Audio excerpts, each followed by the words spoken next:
नमस्कार दोस्तों, मैं आपका दोस्त सौरभ आपका हार्दिक स्वागत करता हूं आपके अपने YouTube channel story with Saurabh में। दोस्तों, आज मैं आपको एक ऐसी सच्ची कहानी सुनाने जा रहा हूं जिसे सुनकर आपके रोंगटे खड़े हो जाएंगे और आपको भी अंदर तक डर का एहसास होगा। तो बिना टाइम गवाए चलते हैं कहानी की ओर। नरपिशाच भैरोघाट का अभिशाप। उत्तराखंड 200 साल पहले। भैरोघाट एक पहाड़ी गांव जिसे देवभूमि के सबसे शांत और पवित्र स्थानों में माना जाता था। लेकिन इस पवित्रता के नीचे कुछ ऐसा दफन था जो न तो इंसानी था और न ही पूरी तरह दानव। वो था नरपिशाच। गांव के लोग अक्सर पहाड़ों के पास बने एक पुराने मंदिर की तरफ इशारा करते और बच्चों को आगाह करते, उसके पास मत जाना, वहां जो बंद है वो फिर जाग गया तो दुनिया खत्म हो जाएगी। साल 1825। गांव में एक योगी आया, नाम था विराज। वह देखने में साधारण लगने वाला लेकिन असाधारण शक्तियों का मालिक था। धीरे धीरे उसने गांव वालों का विश्वास जीत लिया, लेकिन वो अकेला नहीं था। उसकी एक शिष्या थी, उसका नाम काली था, जो पहले एक आम स्त्री थी लेकिन विराज की तांत्रिक साधनाओं में शामिल होकर अधम मानव बन चुकी थी। काली की आंखों में अजीब सी चमक थी। रात के समय वो गांव की झाड़ियों में घूमती दिखाई देती, लेकिन सुबह लोगों को उसकी याद नहीं रहती।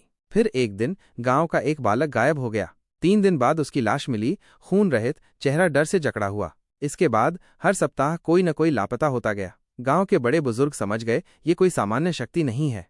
गुप्त रूप से कुछ वीर पुरुषों ने मंदिर की छानबीन की और वहां विराज व काली को एक अनुष्ठान करते हुए देखा। उनके चारों ओर खून की रेखाएं बनी थीं, मंत्रों की ध्वनि गूंज रही और बीच में थी एक लाश जिससे खून चूसा जा रहा था। उन्हें पकड़ना आसान नहीं था, लेकिन गांव के एक बड़े तांत्रिक महर्षि सोमदेव ने उनकी ऊर्जा को रोकने के लिए विशेष ताबीज और लोहे की जंजीरों का प्रयोग किया। एक रात जब विराज और काली अपने अनुष्ठान में सबसे कमजोर स्थिति में थे, गांव वालों ने उन पर अचानक से हमला कर उन्हें बेहोश कर तहखाने में बंद कर दिया। जिंदा दफन, लोहे की सिलों के पीछे, तांत्रिक मंत्रों से जड़ी दीवारों में। आखिरी बार बंद होने से पहले विराज की चीख गूंजी, मैं फिर लौटूंगा और तब कोई मुझे रोक नहीं पाएगा। मंदिर के बाहर की शिला पर लिखा गया, यहाँ दफन है पिशाचों के देवता, जो इसे जगाएगा वो स्वयं मृत्युदूत बनेगा। वर्तमान समय 2025, देहरादून। 3 दोस्त आरव, नेहा और विवेक मिलकर एक YouTube चैनल चलाते थे, रियल फियर, भारत की डरावनी सच्चाइयाँ।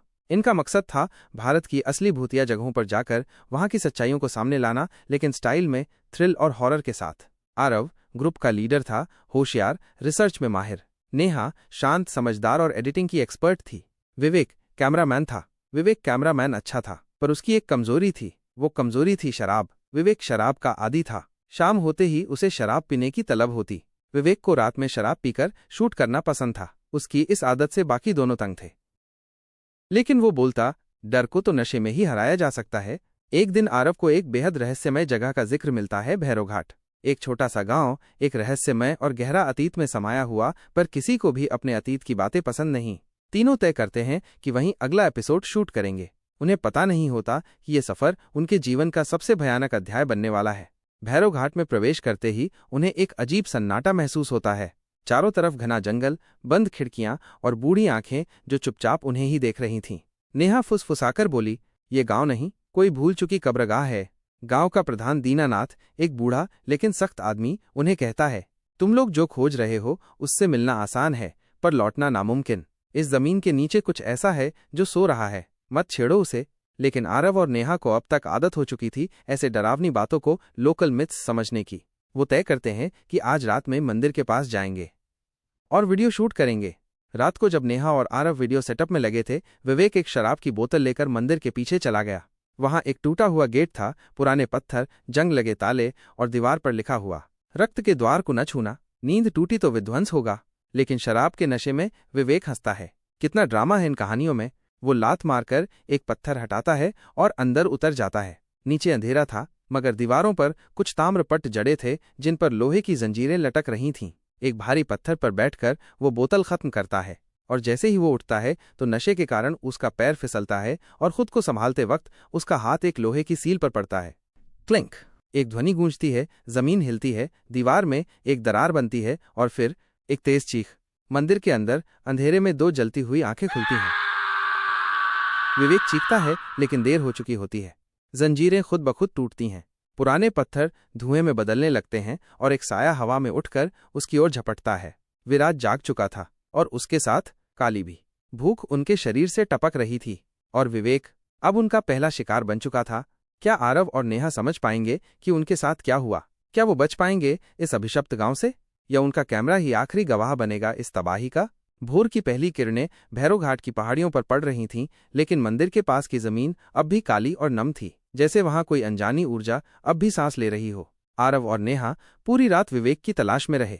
वो आखिरी बार मंदिर की ओर गया था और फिर कहीं नहीं मिला। सुबह मंदिर के पीछे की झाड़ियों में विवेक की कैमरामैन जैकेट और एक खून रहित शव मिला। चेहरा बुरी तरह फटा हुआ था, शरीर में एक बूंद भी खून नहीं। नेहा की चीख निकल गई और आरव के पैरों तले जमीन खिसक गई, लेकिन गांव के लोग चुप थे। दीनानाथ बस इतना बोला, जिसे जगाया गया है उसे भूख लगी है। उसके बाद हर रात गांव से एक आदमी गायब होने लगा, कभी कोई चरवाहा, कभी कोई बच्चा, और अगली सुबह उनकी खून रहित लाशें खेतों या मंदिर के पास पड़ी मिलती। कुछ लाशों की आंखें चौड़ी खुली हुई होती थीं, जैसे उन्होंने मौत को अपनी ओर आते देखा हो, मगर चीख भी न सके। गांव की औरतें दरवाजों पर नींबू मिर्च टांगने लगीं, मर्द पहरेदारी करने लगे, लेकिन कुछ नहीं रुका। नेहा सदमे में थी, मगर आरव ने हार नहीं मानी। वो गांव के एक पुराने पंडित से मिला, पंडित रघुनाथ। उन्होंने बताया, वो विराज और काली नर और नारी पिशाच थे। उन्हें 200 साल पहले उसी तहखाने में जिंदा दफन किया गया था और उनके ऊपर रक्त बंधन का मंत्र लगाया गया था। जिस दिन कोई इंसान नशे, गुस्से या अज्ञानता में उस मंत्र को तोड़ेगा, वो फिर से जागेंगे। आरव अब समझ गया कि ये सब किसकी वजह से हुआ। विवेक की शराब की आदत ने एक भयानक बुराई को आजाद कर दिया था। इसी दौरान नेहा की तबीयत भी बिगड़ने लगी। वो रात को नींद में बड़बड़ाने लगी। उसके गले पर 2 छोटे निशान उभर आए। वो बोलती, कोई मुझे बुला रहा है, कोई मुझे अपना कह रहा है। आरव ने उसे कैमरे की रिकॉर्डिंग में देखा। रिकॉर्डिंग में वो रात में वो मंदिर के सामने खड़ी दिख रही थी, बिना होश के, आंखें बंद, और उसके पीछे एक काली परछाई खड़ी थी जो धीरे धीरे मुस्कुरा रही थी। अब गांव की हालत बद से बदतर होती जा रही थी। हर रात 2-3 लोगों की मौत हो रही थी, और वो भी रक्तविहीन शव। गांव के लोग अपने घर छोड़कर जाने लगे। मंदिर के चारों ओर काली राख की परत जमने लगी थी। दीनानाथ ने आखिरी बार आरव को बुलाया और कहा, अब सिर्फ एक ही रास्ता है, उस तहखाने को हमेशा के लिए बंद कर देना, मगर उसके लिए तुम्हें खुद वहां जाना होगा और अपनी कोई सबसे कीमती चीज छोड़नी होगी। क्या आरव मंदिर में जाकर विराज और काली का सामना कर पाएगा? क्या नेहा को पिशाच बनने से बचाया जा सकता है, या ये गांव हमेशा के लिए नरक का द्वार बन जाएगा? मंदिर के तहखाने में विराज और काली की आंखें लाल चमक रही थीं। उनकी शक्ति आसपास की हवा को जलाती जा रही थी। आरव कांप रहा था, मगर पीछे नहीं हटा। उसके हाथ में वही तावीज था जो पंडित रघुनाथ ने दिया था, मगर उसके इस्तेमाल का सही तरीका नहीं पता था। नेहा की तस्वीर विराज की पकड़ में थी और वो धीरे धीरे उसे आग में डालने ही वाला था। तभी एक जोरदार मंत्रोच्चारण के साथ तहखाने में आग सी लपटें उठीं, दीवारें थर्राईं और एक चमकदार आकृति प्रकट हुई। तांत्रिक अग्निवेश, जो हिमालय की गुफाओं से आया नाथ द्वारा भेजा गया था। उसने प्रवेश करते ही कहा, तेरा समय समाप्त हो गया विराज। अब तुझे वहीं लौटना होगा जहां तू कभी चीखा था, जमीन के नीचे लोहे की जंजीरों में। उसके साथ आए 2 और साधक मंत्रों का उच्चारण करते हुए चक्र के चारों ओर खड़े हो गए। रक्त मंत्र और अग्नि मंत्र का मेल शुरू हुआ। विराज और काली ने हमला किया। उनकी चीखों से दीवारें टूटने लगीं, पत्थर हवा में उड़ने लगे। काली ने अग्निवेश पर झपट्टा मारा, मगर एक दिव्य त्रिशूल की नोक पर जलकर राख बन गई।